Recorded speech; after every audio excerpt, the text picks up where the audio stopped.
গল্পের নাম সত্যিকারের দান। একদিন এক গরিব মানুষ রাস্তার ধারে বসে কাঁদছিল। তার গায়ে ছিল ছেঁড়া কাপড়, পেটে ক্ষুধা, চোখে অশ্রু।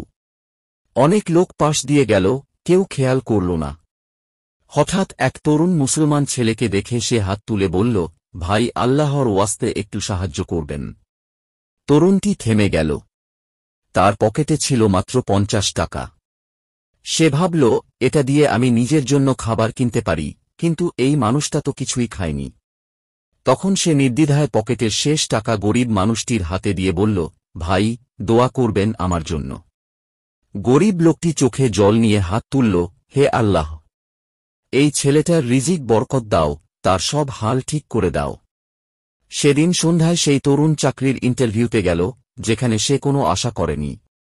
অবাক করা বিষয় হল, তাকে সেদিনই চাকরি দিয়ে দেওয়া হয়, এবং 3 মাসের অগ্রিম বেতনও।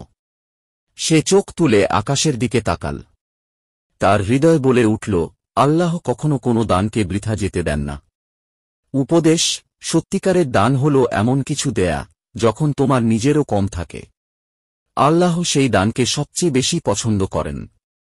বন্ধুরা, গল্পটি ভালো লাগলে কমেন্ট করে জানাবেন এবং লাইক করতে ভুলবেন না। আরও সুন্দর সুন্দর গল্প পেতে চ্যানেলটি সাবস্ক্রাইব করুন। ধন্যবাদ।